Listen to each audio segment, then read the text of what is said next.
One day at the office, Michael Scott asked Dwight Schrute, "What's the most inspiring thing I ever said to you?" Without hesitation, Dwight said, "Don't be an idiot." "No, it changed my life." Reflecting on that counsel later, Dwight said, "Whenever I'm about to do something, I ask, would an idiot do that? And if they would, I do not do that thing." Welcome to the Book of Proverbs. It's God's way of saying, don't be an idiot.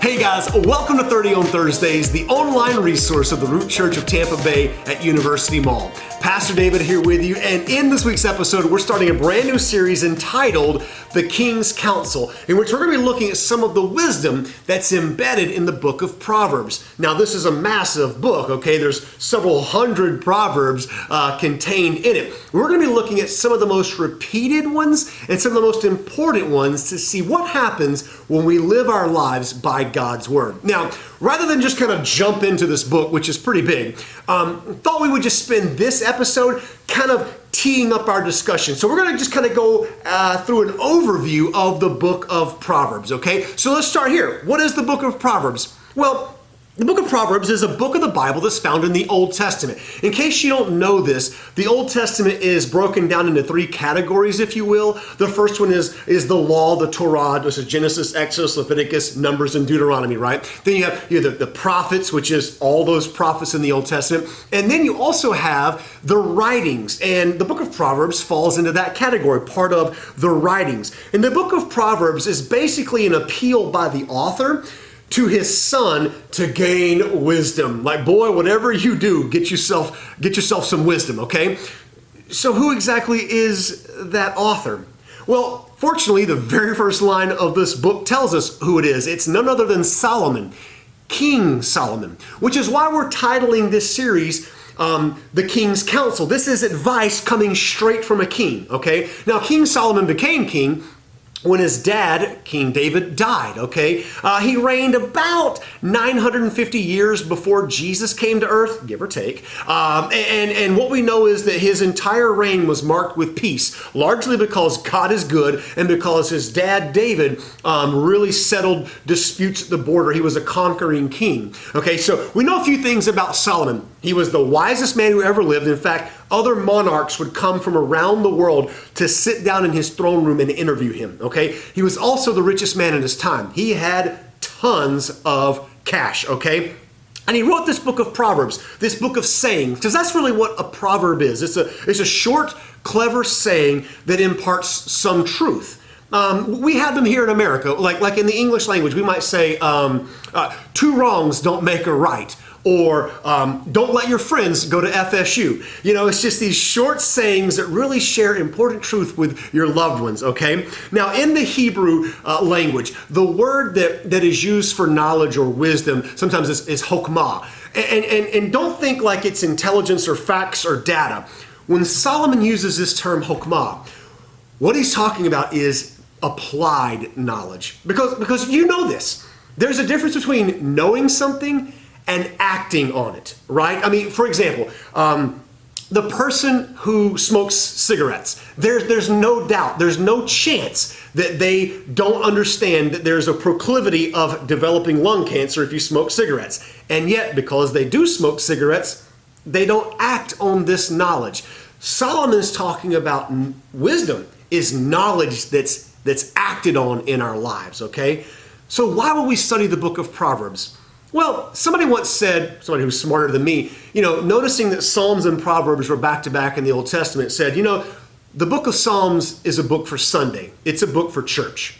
But the book of Proverbs, it's a book for Monday. It's a book about life. And so what we see here is not information to make you smarter, okay? It's not going to help you on your SAT scores, at least directly, okay? But it is going to show you how to live your life in a way that pleases God. So I tell you what, let's just jump into the opening verses of this book.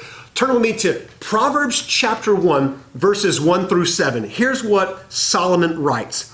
The Proverbs of Solomon, son of David, king of Israel, to know wisdom and instruction, to understand words of insight, to receive instruction in wise dealing in righteousness, in justice, and in equity, to give prudence to the simple, and knowledge and discretion to the youth.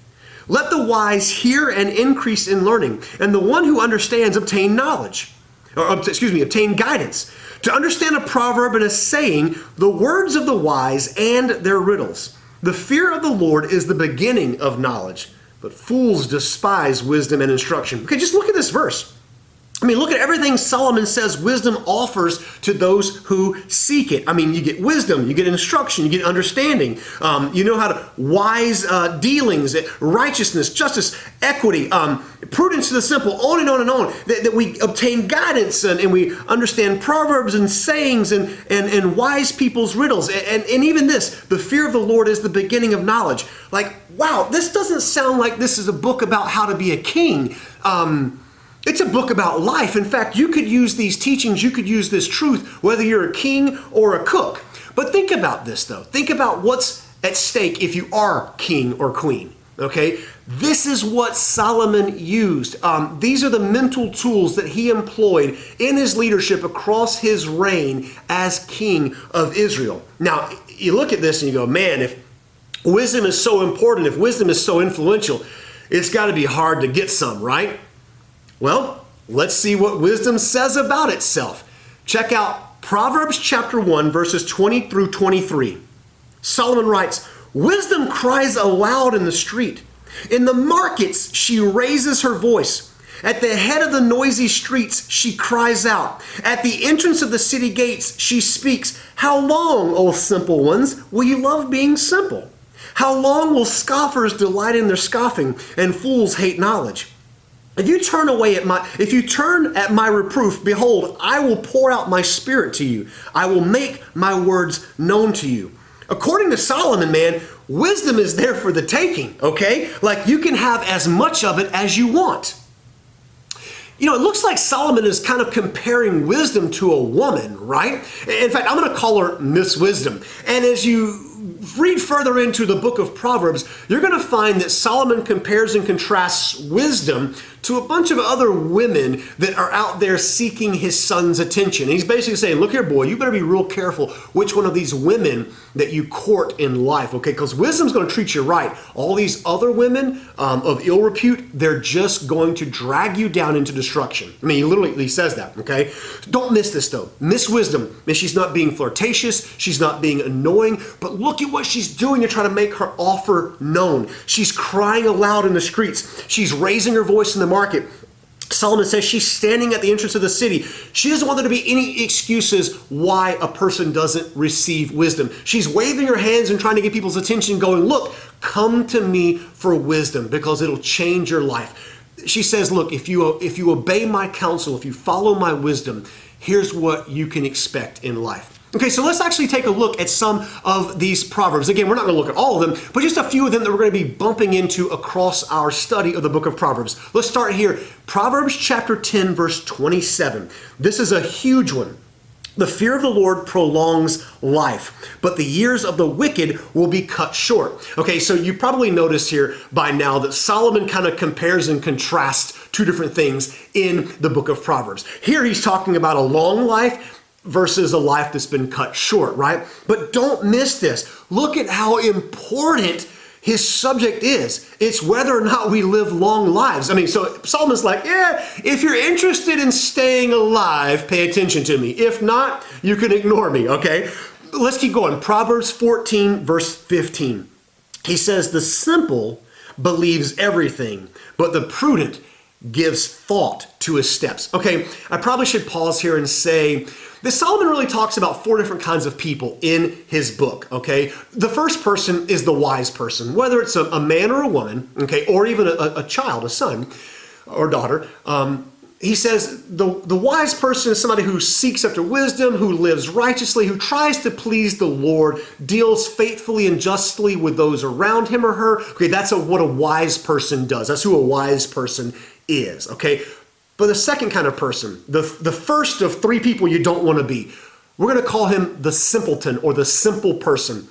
And this is the least bad example found in the book of Proverbs. A simple person is just a person who really never pursues wisdom. Okay, they're just an unlearned person. They're an uneducated person. They're just kind of like they're just simple. Okay, but then Solomon says there's a second kind of person, and we're going to call him a fool. Now, a fool knows that wisdom is out there. A fool knows that wisdom could be had. A fool knows that wisdom could change his life, and he never pursues it. Okay, so it's kind of like a step down. Like there's a simpleton, and then there's a fool.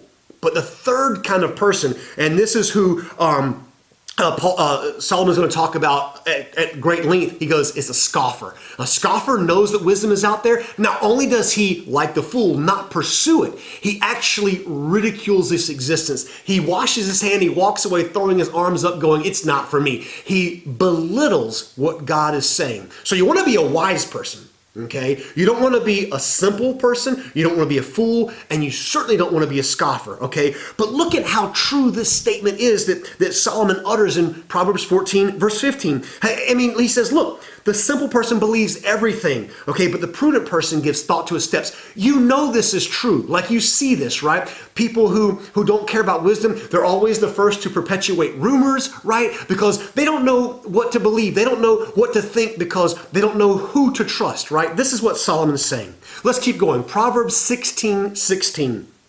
How much better to receive wisdom than gold? To get understanding is to be chosen rather than silver. And then I'm going to mesh this with Proverbs 23:23. Yep. Proverbs 16:16 and Proverbs 23:23. Solomon says, buy truth and do not sell it. Buy wisdom, instruction, and understanding. Okay, I should give you this warning. Solomon tends to repeat himself a lot.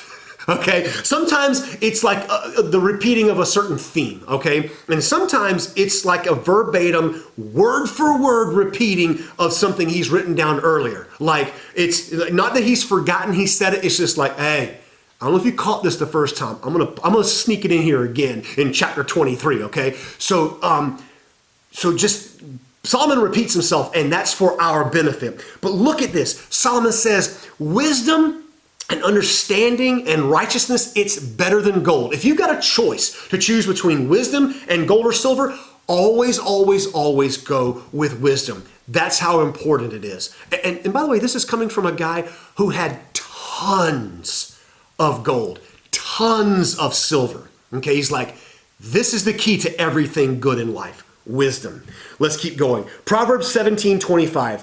A foolish son is a grief to his father, and bitterness to her who bore him. Okay.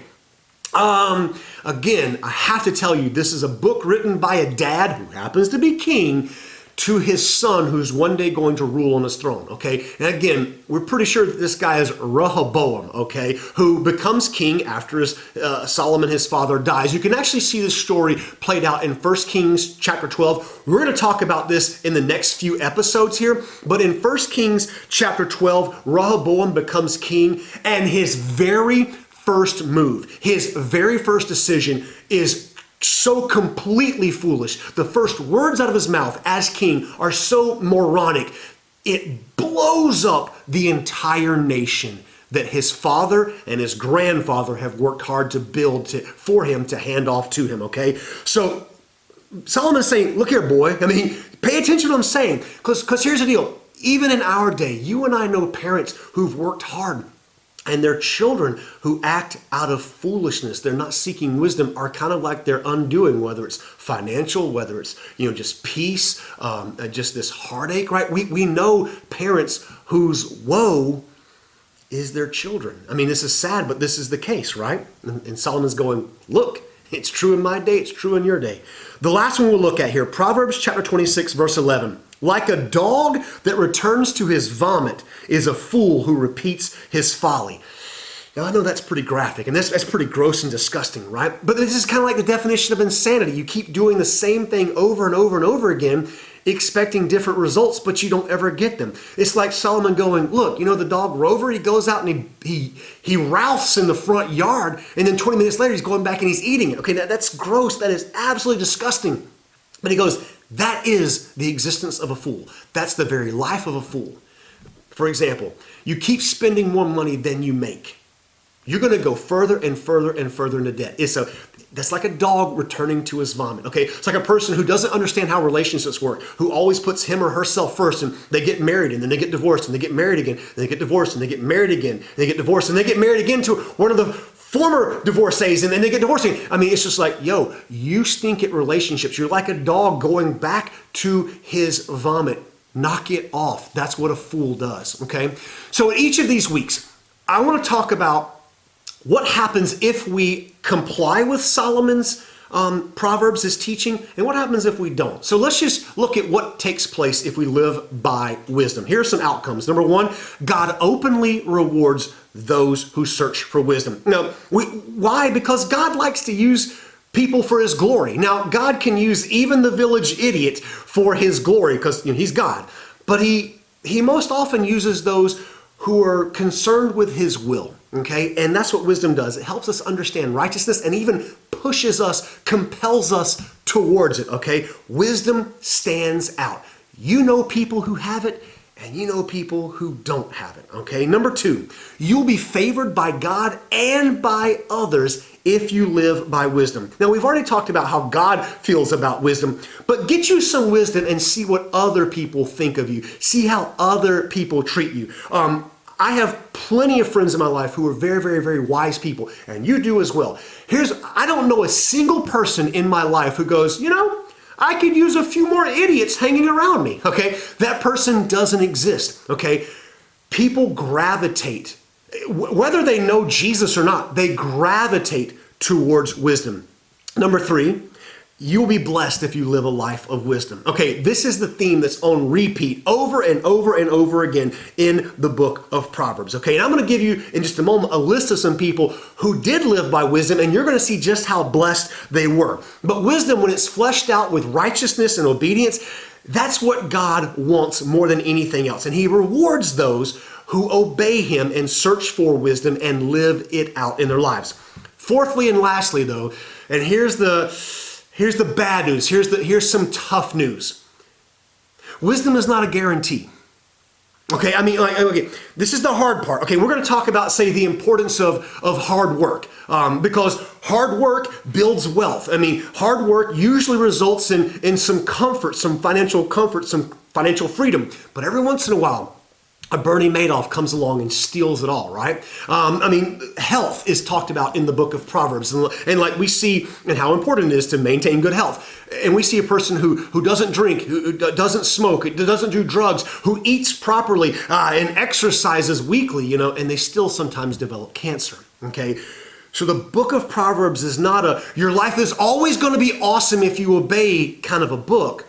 But I will say this, that the odds of you living a joyous life go up dramatically if you obey what God says in this book. Okay, also going to kind of give you some additional reading assignments so you can kind of look for wisdom on your own. So I'm going to give you three here, actually two, and then the third one has 4 different options you can choose from. So pick a few of these to do, okay? The first one is this. I want you to read 1 Kings chapter 3, verses 1 through 28. In 1 Kings chapter 3, it's the passage where Solomon asks the Lord for wisdom. He's just become king, and God goes, bro, you want wisdom? I'm going to give it to you in spades, okay? And so he asks for wisdom in chapter 3 of 1 Kings. He receives wisdom, and then he gets a chance to use it almost immediately. So look at 1 Kings chapter 3, verses 1 through 28. Number 2, that Jesus guy over in the New Testament, he tells a story about 10 virgins. 5 of them are foolish and 5 of them are wise. And that story is in Matthew chapter 25, verses 1 through 13. So read those 13 verses just really quickly and see if you can figure out why Jesus called 5 of them foolish and 5 of them wise. Okay. And thirdly, I'm going to give you a list of some people here. You can choose one of them and kind of research it. Okay. The first one is Joseph. Not Joseph, the daddy of Jesus, but Joseph the dreamer, Joseph the coat of many colors, Joseph, okay? His story is found in the book of Genesis. Look at how he leads. Look at how he speaks to other people in his life with wisdom, okay? The second person is Esther. She's a queen, a young girl living in a foreign land serving a pagan king. Her job, in case you're interested, is to save the lives of her entire nation. she does so through calculated wisdom. Check out her story, the Book of Esther. Look at what Queen Esther says and does. Thirdly, there's this other young man named Daniel, who, like Esther, is living in a foreign land as a prisoner. Look at the stories, the first 5 or 6 chapters of Daniel's book about how he speaks with people, how he interacts with people, and see the marked wisdom in his life and in his words. And fourthly, of course, we're going to go to the capital example of wisdom, Jesus, none other than the Son of God. So look through Matthew, Mark, Luke, or John, the 4 Gospels, and pick out one line or one story or one interaction that Jesus has with somebody that just shows you, reveals to you wisdom that you want to model, okay? So take all of those examples and put your answers in the comment section below. I would love to read what you find to be wisdom in God's Word, because I'll take that and employ that in future episodes in this study, okay? Look, we got to wrap up. But if you've got a question about this topic, then put your question in the comment section below. We monitor this closely, and we'll give you the best answers we can to help you grow in your faith. If you've got a more personal question or you want to reach out to us directly, you can do so through our website. It's www.theroot.church. And you can click on the contact button in the upper right-hand corner of our screen and send a private message straight to us, okay? And we'll get back with you. And if you just want to kind of join us face-to-face, we meet for worship at University Mall's food court. We have a theater space set up there every Saturday night at 5 p.m. And we always end our worship service with drinks and snacks and fellowship. So if you're just going to kind of come hang out with us and learn about God together, you're welcome to do so. Okay, listen, guys, in next week's episode, we're going to be talking about what we talk about and how we talk about it, okay? So I hope that you have a great week and that you're able to join us right back here next Thursday night for our very next episode of 30 on Thursdays.